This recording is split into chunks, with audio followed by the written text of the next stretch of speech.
Good morning dear student. आज आपण class 6 स्टँडर्डचा natural resources air water and land हा सायन्सचा चॅप्टर शिकणार आहोत आणि त्याचा हा पार्ट 2 आहे. तर विद्यार्थी मित्रांनो, हा चॅप्टर मी तुम्हाला खूप सोप्या पद्धतीने समजावून सांगणार आहे, त्यामुळे तुम्ही शेवटपर्यंत व्हिडिओ बघा आणि तुम्हाला पुढचा कुठल्या चॅप्टरवर व्हिडिओ हवा आहे ते तुम्ही मला कमेंट सेक्शनमध्ये सांगू शकता. ठीक आहे विद्यार्थी मित्रांनो, काही स्टुडंट असे असतात ज्यांना स्कूलमध्ये किंवा ट्युशनमध्ये अजिबातही कळत नाही. त्यांनी माझे जर व्हिडिओ बघून अभ्यास केला तर त्यांचा स्कोअर नक्कीच स्कूलमध्ये वाढेल.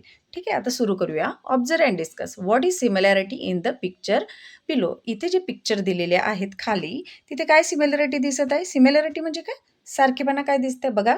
इथे ही इंडस्ट्रीमधून स्मोक निघत आहे, इथे व्हेकल्समधून स्मोक निघत आहे, इथे फॉरेस्ट फायर झालेलं आहे, यामधूनही स्मोक निघत आहे. स्मोक म्हणजे काय? स्मोक म्हणजे धुवा.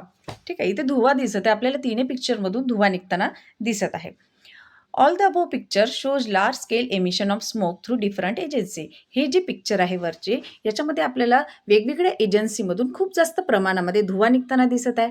धी smoke directly mix with the atmosphere. आणि हे जे स्मोक आहे ते डायरेक्टली ॲटमॉस्फिअरमध्ये मिक्स होते, एअरमध्ये मिक्स होते, disturbing the balance between the constitutes of air. This is called air pollution. इथे एअर पोल्युशनची डेफिनेशन दिली आहे की हे जे वेगवेगळ्या एजन्सीमधून स्मोक निघते ते ॲटमॉस्फिअरमध्ये मिक्स होते आणि एअरमधले जे कॉन्स्टिट्यूट्स असते त्यांचं बॅलन्स बिघडवून टाकते आणि यालाच म्हणतात एअर पोल्युशन. बघा, हे जे सगळे स्मोक असते यामध्ये हार्मफुल गॅसेस असतात आणि हे जर हार्मफुल गॅसेस एअरमध्ये मिक्स झाले तर एअर काय होते? पोल्युटेड होते, प्रदूषित होते, खराब होते आणि म्हणून मग त्याला म्हणतात air pollution. Harmful gases are given out through combustion of fuel in vehicles and in big industry and also through incomplete combustion of fuel like wood and coal. बघा, काही जे फ्यूल असते जसं डिझेल, पेट्रोल यांचं combustion झाल्यानंतर, combustion म्हणजे काय? ज्वलन झाल्यानंतर हार्मफुल गॅसेस निघतात आणि काही व्हेकल्स आहे यांच्यामधून सुद्धा यांच्या स्मोकमधून हार्मफुल गॅसेस निघतात. काही बिग इंडस्ट्रीज आहे, कारखाने, यांच्यामधून पण स्मोक निघतात. तर हे जे स्मोक आहे किंवा काही जे फ्यूल आहे त्यांचं जर इनकम्प्लीट कंबशन झालं, जसं कोल आहे, वूड आहे, यांचं जर इनकम्प्लीट कंबशन झालं म्हणजे अपूर्ण यांचं ज्वलन झालं तर यामधून जे धुवा निघेल तर त्या धुवेमध्ये असते हार्मफुल गॅसेस किंवा हार्मफुल सबस्टन्स आणि हे हार्मफुल सबस्टन्स एअरमध्ये मिक्स होते आणि मग एअरमध्ये मिक्स झाल्यावर एअर काय होते? पोल्युटेड होते, प्रदूषित होते, खराब होते, त्यालाच म्हणतात air pollution. As a result air pollution is increasing day by day. त्यामुळे एअर पोल्युशन जे आहे ते डे बाय डे, दिवसेंदिवस काय होत आहे? वाढत आहे. कारण की आता लोकसंख्या वाढत आहे, त्यामुळे लोकसंख्या वाढत आहे, लोक व्हेकल्स वापरत आहे, कारखाने उभे राहत आहे, त्यामुळे काय होत आहे? जास्त स्मोक निघत आहे, त्या स्मोकमध्ये जास्त हार्मफुल गॅसेस आहे जे एअरमध्ये मिक्स होत आहे आणि त्यामुळे काय होत आहे? एअर पोल्युशन होत आहे. बघा, इथे दाखवलेलं आहे की harmful substance release in air through combustion of fuel. काही जे फ्यूल्स आहेत जसं डिझेल, पेट्रोल यांचं कंबशन झाल्यावर जे हार्मफुल सबस्टन्स असते ते एअरमध्ये मिक्स होते. ठीक आहे, मग ते कोणते हार्मफुल सबस्टन्स आहे? तर nitrogen dioxide, carbon dioxide, carbon monoxide, sulphur dioxide आणि सूट. हे काही हार्मफुल सबस्टन्स आहे जे एअरमध्ये मिक्स होत आहे. एअरमध्ये मिक्स झाल्यानंतर हे एअरला पोल्यूट करत आहे. एअरला पोल्यूट केल्यानंतर जेव्हा पाऊस पडतो तर हे पावसासोबतच खाली येतात जमिनीमध्ये, ते पावसाच्या पाण्यामध्ये मिक्स होतात. पावसाच्या पाण्यामध्ये मिक्स झाल्यानंतर हेच पाणी शेतीमधल्या क्रॉप्सला मिळते. मग शेतीमधलं क्रॉपचं काय होते? नुकसान होते. त्यामुळे हे फार काय आपल्यासाठी हार्मफुल आहे. आता बघा, ozone layer the protective shell. Ozone layer जी आहे ते एक गॅसची लेअर आहे जे स्ट्रॅटोस्फिअरच्या खालच्या भागामध्ये स्थित आहे. तर याचं काम काय? ओझोन लेअरचं, ओझोन लेअर आपल्याला अर्थवर जे लिव्हिंग जे काही सजीव आहे तर यांना हार्मफुल जे अल्ट्राव्हायोलेट रेज जे आपल्याला सनपासून मिळते त्यापासून आपला काय करतो? बचाव करतो, आपल्याला प्रोटेक्शन देते. There is a layer of ozone gas in the lower part of stratosphere. जे ओझोन लेअर जी आहे ती O3 गॅस आहे जे स्ट्रॅटोस्फिअरच्या खालच्या भागामध्ये स्थित आहे. Ozone gas is not directly useful for the survival of living things. आता ओझोन गॅस हे आपल्याला लिव्हिंग थिंग्ससाठी, जिवंत राहण्यासाठी आपल्याला डायरेक्टली उपयोगात पडत नाही, पण yet it is very important for living things to have this layer of ozone at high altitudes around the earth. पण तरीही हे जे अर्थच्या हाय अल्टिट्यूडवर जिथे स्थित आहे, उंच अर्थपासून उंच भागावर जिथे ही ती स्थित आहे, तरी पण ही स्थित तिथे असल्यावरही ती आपल्याला फार आपल्या लिव्हिंग थिंग्ससाठी फार गरजेची आहे, फार महत्त्वाची आहे. का महत्त्वाची आहे? कारण की the ultraviolet rays coming from the suns are very harmful for living things. कारण की अर्थवर जे लिव्हिंग थिंग्स आहे तर त्यांचा हे बचाव करते. कसं बचाव करते? तर सनपासून जे अल्ट्राव्हायोलेट रेज येतात, त्या अल्ट्राव्हायोलेट रेजपासून हे आपलं काय करते? प्रोटेक्शन करते. हे जे लेयर आहे ओझोन लेयर आपलं प्रोटेक्शन करते. तर कसं करते? तर ओझोन लेयर जी आहे ते सनपासून येणाऱ्या अल्ट्राव्हायोलेट रेजला ॲब्झॉर्ब करते. ॲब्झॉर्ब म्हणजे काय? शोषून घेते आणि अर्थपर्यंत त्यांना येऊच देत नाही. त्या अल्ट्राव्हायोलेट रेजला येऊच देत नाही. त्यामुळे ह्या अल्ट्राव्हायोलेट रेज जर आपल्या अर्थपर्यंत आले तर यामुळे आपल्याला स्किनचे प्रॉब्लेम होऊ शकतात. आपल्याला ज्वलन आपल्या स्किनला काय होऊ शकते? ज्वलन होऊ शकते. आपल्याला त्रास होऊ शकतो स्किनला. त्यामुळे ह्या प्रॉब्लेमपासून आपला बचाव कोण करत आहे? तर ओझोन लेयर आपला काय करत आहे? बचाव करत आहे, आपलं प्रोटेक्शन करत आहे. As a result life on earth is protected आणि त्यामुळे ओझोन लेयरमुळे अर्थवर जी लाईफ आहे ती त्याचं प्रोटेक्शन होते, संरक्षण होते. The ozone layer is destroyed if chemical gas like carbon tetrachloride or the chlorofluorocarbon use in air conditioner and refrigerator mix with the air. पण ozone layer destroy होत आहे, होऊ शकते किंवा होतही आहे. तिला छिद्र पडत आहे ओझोन लेयरला. कारण की जे कंडिशनर आहे किंवा रेफ्रिजरेटर आहे यामध्ये जे कार्बन टेट्राक्लोराईड आणि क्लोरोफ्लोरोकार्बन असे जे गॅसेस आहे, या गॅसेसमुळे ओझोन लेयर काय होत आहे? डिस्ट्रॉय होत आहे, नष्ट होत आहे. आणि जर ओझोन लेयर जर डिस्ट्रॉय झालं तर आपले जे अर्थवर जे लिव्हिंग थिंग्स आहे तिला काय होऊ शकतो? प्रॉब्लेम होऊ शकतो, स्किनचे प्रॉब्लेम होऊ शकतात. ठीक आहे. त्यामुळे ओझोन लेअरच्या अवेअरनेससाठी the 16th of September is celebrate as ozone protection day all over the world. त्यामुळे जगभरामध्ये 16 सप्टेंबर जे आहे ते ओझोन प्रोटेक्शन डे म्हणून सेलिब्रेट केल्या जाते. कशासाठी? तो ओझोन लेअर जे आहे त्याचं इम्पॉर्टन्स किती महत्त्वाचं आहे आपल्यासाठी, तिचं इम्पॉर्टन्स किती जास्त आहे हे सगळ्यांना कळावं यासाठी. डू यू नो मध्ये बघूया. In metropolitan cities like Mumbai, Pune और Nagpur boards are displace at place of heavy traffic to show the proportion of the various constituents of air at that place. Due to these boards we can see the amount of harmful elements in the air. बघा जे मोठे मोठे जे cities असतात जसं मुंबई झालं, पुणे झालं, नागपूरमध्ये इथे अशा बोर्ड्स लावले जातात, डिस्प्लेस लावले जातात. बघा इथे दाखवलेलाच आहे डिस्प्ले, हा डिस्प्ले आहे. तर असं इथे लावले जातात कशासाठी? तर तिथल्या ज्या एअरमध्ये कोणकोणते हार्मफुल एलिमेंट्स प्रेझेंट आहे हे तिथे दाखवल्या जाते त्या बोर्डमध्ये. आता बघूया वॉटर. वॉटर म्हणजे पाणी. Observe how much water is use and for what purpose it is use in your house for a whole day. आता काय करायचं आपल्याला? ऑब्झर्व करायचे की पाणी आपण कशासाठी वापरतो आणि पूर्ण दिवस आपण किती पाणी वापरतो हे बघायचं आहे.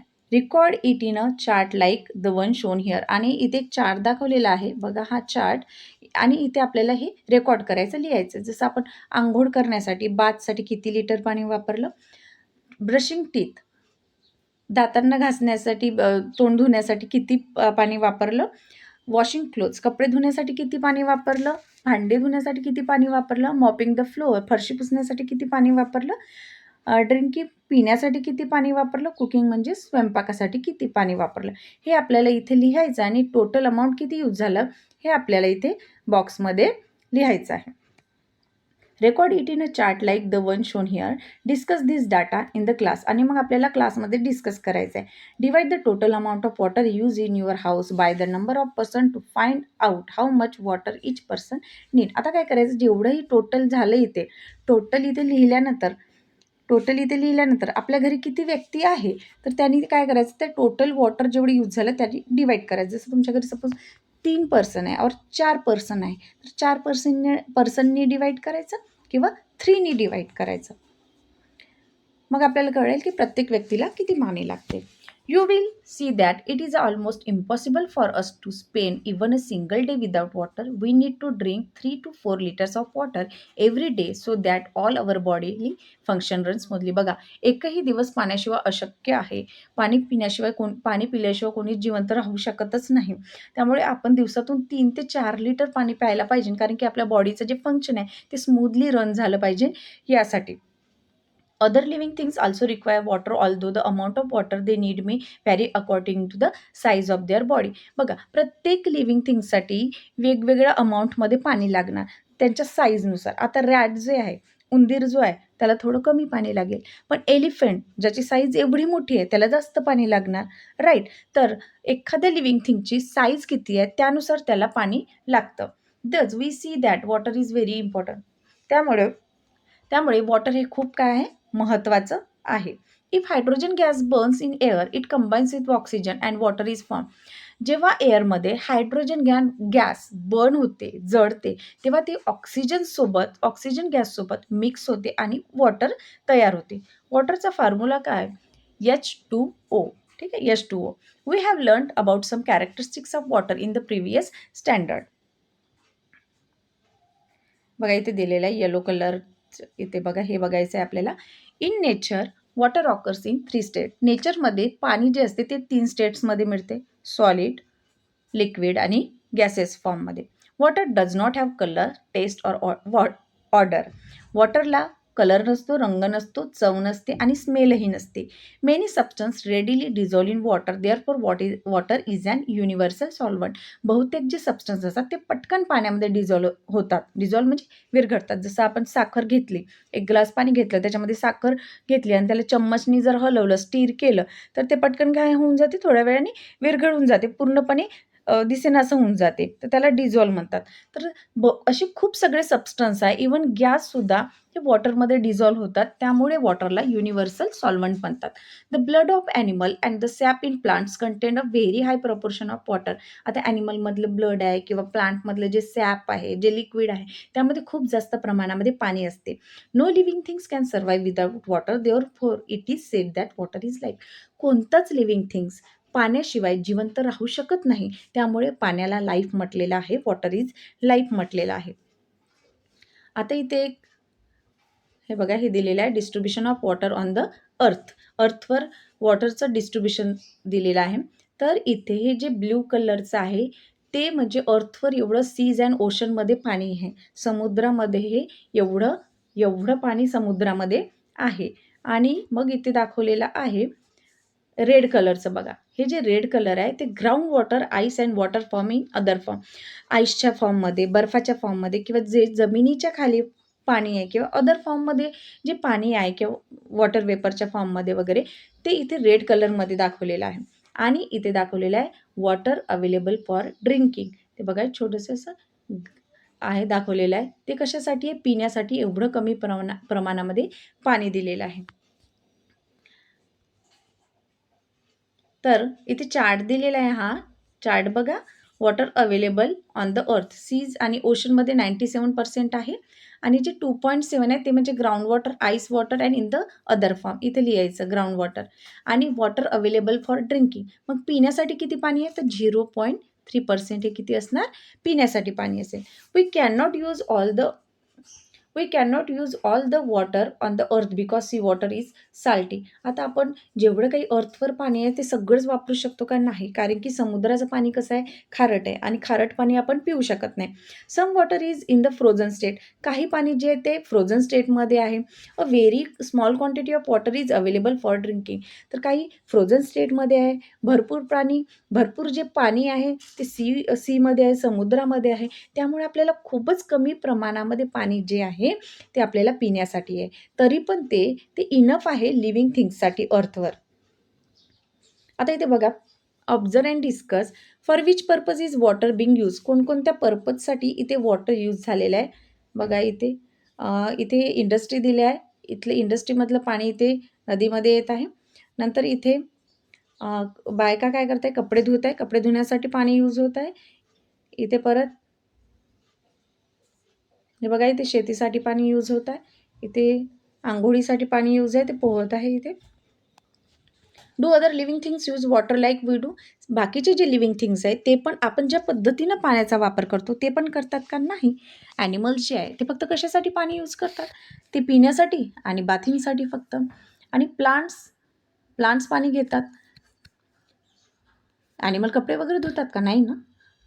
We use water in large quantity. आपण वॉटर जे आहे खूप जास्त प्रमाणामध्ये वापर करतो. We have learn that water on the earth is regulated through the water cycle. आपण शिकलेलो आहोत की अर्थवर जे पाणी आहे ते वॉटर सायकलद्वारा रेग्युलेट होते. कसं होते रेग्युलेट बघा, जे पाण्यात जे काही समुद्र आहे, समुद्राच्या पाण्याची काय होते, वाफ होते. हे वाफ कुठे जाते, वर जाते. वर गेल्यानंतर काही नंतर त्याचे कशामध्ये रूपांतर होते, ढगामध्ये रूपांतर होते, क्लाउड्समध्ये रूपांतर होते आणि मग ते पावसाच्या रूपात खाली पडते आणि मग ते नदीमध्ये येते. मग ते पाणी आपण काय करतो, यूज करतो.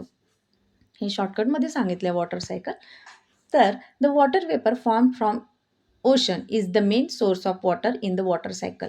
तर समुद्राच्या पाण्याची जी वाफ होत आहे ते मेन सोर्स आहे वॉटर सायकलमध्ये. It gets converted into rain creating fresh water source on the अर्थ.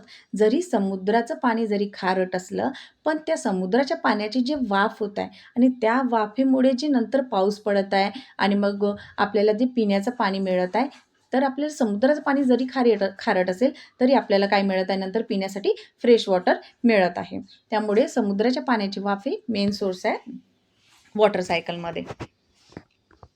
We get water from natural sources such as streams, rivers, ponds, spring and lakes. आपल्याला मग हे पाऊस पडल्यानंतर मग हे पाणी कुठे जातं, रिव्हरमध्ये जाते, पॉन्ड्समध्ये जाते, स्प्रिंगमध्ये, लेक्समध्ये. मग त्याचा आपण काय करतो, वापर करतो, ते यूज करतो आंघोळीसाठी, पिण्यासाठी, कपडे धुण्यासाठी वगैरे वगैरे. Man also digs wells and borewells to lift ground water. आणि माणसांनी काय केलेलं आहे, विहिरी खोदलेल्या आहे, बोरवेल खोदलेले आहेत. कशासाठी, तर जे जमिनीमधलं पाणी आहे ते जमिनीतलं पाणी वर काढण्यासाठी आणि त्याचा वापर करण्यासाठी. Apart from this man has also constructed बंड्स and dams of various size on the river. आणि याच्याही व्यतिरिक्त आपल्याला फ्रेश पाणी कसं मिळेल, का फ्रेश वॉटर कसं मिळेल, यासाठी माणसाने जे रिव्हरवर मोठे मोठे डॅम्स आणि बंड्स काय तयार केलेले आहे.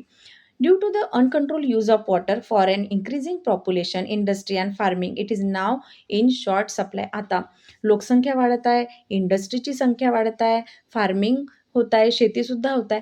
ते यामुळे आता या वाढत्या लोकसंख्येमुळे पाण्याचा वापर पण जास्त होत आहे, अनकंट्रोल यूज होत आहे वॉटरचा. त्यामुळे आता जी सप्लाय आहे वॉटरचा ते शॉर्ट पडत आहे, कमी पडत आहे. एवढ्या सगळ्या लोकसंख्येला पाण्याची कमतरता भासत आहे. Water scarcity has become serious problem. त्यामुळे पाण्याची जी कमतरता आहे, स्कॅर्सिटी म्हणजे काय, कमतरता, हा एक सिरियस प्रॉब्लेम झालेला आहे. त्यामुळे विद्यार्थी मित्रांनो, आपण पाण्याचा वापर व्यवस्थित केला पाहिजे. Thank you for watching my videos. आणि तुम्हाला असेच माझे व्हिडिओज हवे असतील तर माझ्या चॅनलला सबस्क्राईब कराल. Thank you for watching.